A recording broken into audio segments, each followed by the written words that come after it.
Adakah kemudahan bagi teman-teman guru yang sekitar 1,6 juta belum sertifikasi tetapi bisa mendapatkan sertifikat pendidik agar bisa mendapatkan tunjangan?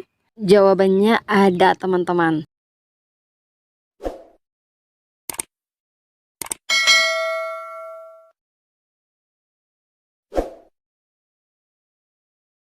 Assalamualaikum warahmatullahi wabarakatuh. Hai teman-teman semua, kembali lagi bersama saya Hidayah di channel Info Dunia ASN. Dan kali ini kita akan membahas kelanjutan ya dari video sebelumnya yang membahas tentang kemudahan dalam mendapatkan sertifikat pendidik tanpa melalui proses PPG. Jadi jangan sampai salah paham ya teman-teman. Ya, di sini yang harus dipahami dengan baik ya teman-teman, yang mengatakan bahwa ada kemudahan dalam mendapatkan sertifikat pendidik tanpa harus mengikuti proses PPG. Yang mana ya di sini yang dimaksud dengan proses PPG? Sebagaimana acuan kita adalah Permendikbudristek nomor 54 tahun 2022 tentang tata cara memperoleh sertifikat pendidik bagi guru dalam jabatan.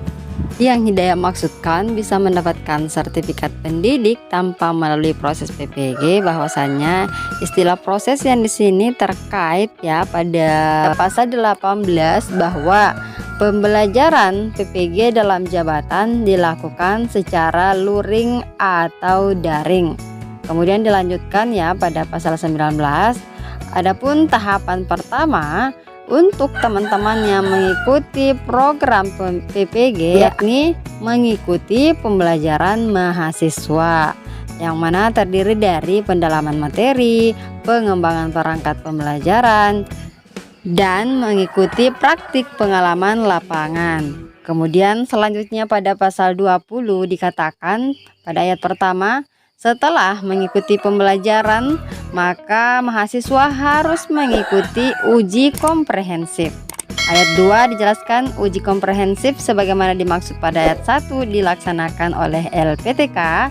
Kemudian ayat 3 bahwasanya hasil uji komprehensif merupakan prasyarat untuk mengikuti praktik pengalaman lapangan sebagaimana yang dimaksud dalam pasal 19 huruf C tadi teman-teman ya. Kemudian pasal 21 ya, lanjut dari pasal 20 tadi bahwasanya praktik pengalaman lapangan sebagaimana dimaksud dalam pasal 19 huruf C dilaksanakan di sekolah yang ditetapkan oleh masing-masing LPTK. Kemudian ayat 2 bahwasanya selama mengikuti praktik pengalaman lapangan maka mahasiswa dinilai oleh guru pamong dan dosen. Jadi ini biasanya kalau pengalaman teman-teman yang PPG ya, bahwasanya teman-teman PPG itu dalam hal praktik pengalaman lapangan atau PPL maka ia akan melakukan Zoom yang dipantau langsung oleh dosen. Kemudian yang ketiga, penilaian praktik pengalaman lapangan yang dilakukan oleh guru paman dan dosen meliputi kompetensi, pengetahuan, dan keterampilan teman-teman. Jadi ini kita lanjut ya pasal 22 bahwasanya ayat pertama hasil penilaian praktik pengalaman lapangan merupakan prasyarat untuk mengikuti uji kompetensi mahasiswa. Kemudian ayat kedua teman-teman bahwasanya uji kompetensi mahasiswa terbagi menjadi dua. Jadi ada dua untuk uji kompetensi mahasiswa. Yang pertama adalah uji kinerja dan yang kedua adalah uji pengetahuan. Jadi ya biasanya disingkat dengan UKIN dan UP ya. Dan di sini yang biasanya banyak teman-teman yang tidak lulus. Jadi memang teman-teman harus belajar dengan baik ya agar bisa lulus dalam uji kompetensi yang berupa uji kinerja dan uji pengetahuan ini. Kemudian uji kinerja ini dilakukan dalam bentuk praktik pembelajaran dan penilaian portofolio. Sementara untuk uji pengetahuan itu bertujuan untuk mengukur pemahaman konsep atau materi capaian pembelajaran lulusan mahasiswa. Jadi jelas ya teman-teman bahwasanya tahapan PPG atau proses PPG yang Hidayah sebutkan dalam video part pertama bahwasanya setelah dinyatakan lulus pretest PPG maka ada 4 tahapan pembelajaran mahasiswa PPG. Yang pertama adalah pembelajaran, ya, jadi proses pembelajaran dulu teman-teman. Kemudian ada uji komprehensif, setelah itu ada PPL atau praktik pengalaman lapangan. Kemudian yang keempat adalah uji kompetensi yang berupa UKIN dan uji pengetahuan seperti itu. Kalau begitu kita lanjut ke pasal 24. Bagaimana sih pasal 24? Di pasal 24 dikatakan bahwasanya guru dalam jabatan yang telah memiliki sertifikat pendidikan guru penggerak, maka bagian A atau ayat A dijelaskan tidak menempuh pembelajaran sebagaimana dimaksud dalam pasal 19, kemudian tidak mengikuti uji komprehensif, kemudian tidak mengikuti praktik pengalaman lapangan dalam pasal 21. Kemudian bagian B melaporkan tugas yang telah dibuat dalam pendidikan guru penggerak, dan yang ayat ketiga dikatakan mengikuti uji kompetensi berupa uji pengetahuan sebagaimana dimaksud dalam pasal 22 ayat 2 huruf B.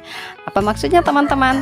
Bahwasanya teman-teman yang sudah termasuk guru dalam jabatan yang sudah memiliki sertifikat guru penggerak, maka tidak perlu lagi menempuh proses pembelajaran PPG teman-teman. Yang kedua, tidak perlu juga mengikuti uji komprehensif. Yang ketiga, tidak perlu juga mengikuti PPL. Yang perlu diikuti apa teman-teman? Hanya mengikuti uji pengetahuan, ya. Yang paling terakhir saja yaitu uji pengetahuan. UKIN pun tidak perlu diikuti, ya.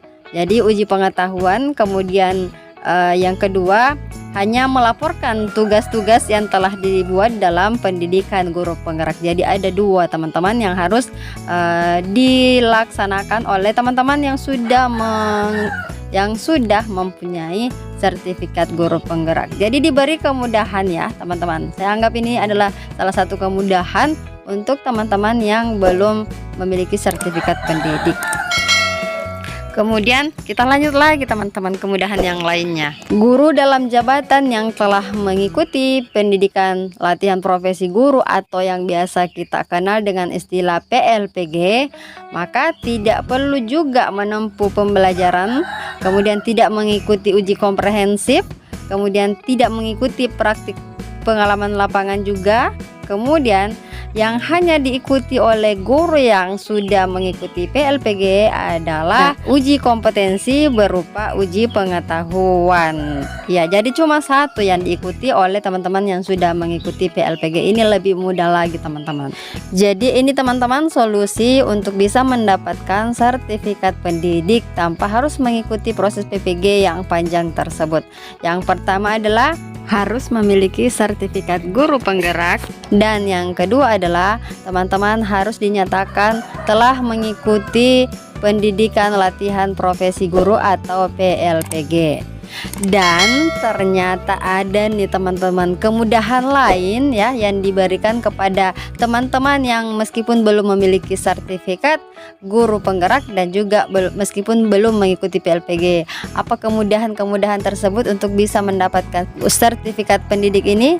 Nah, kita lanjut pada video selanjutnya ya, video part 3 teman-teman. Jadi jangan kemana-mana, tetap nantikan video-video baru kami. Oke deh, jadi sekian dulu untuk video kali ini, dan jangan lupa subscribe, like, and share video-video kami. Terima kasih dan sampai jumpa pada video part 3 kami yang membahas tentang apa sih kemudahan untuk mendapatkan sertifikat pendidik bagi guru yang belum memiliki sertifikat guru penggerak atau tidak pernah mengikuti PLPG. Assalamualaikum warahmatullahi wabarakatuh.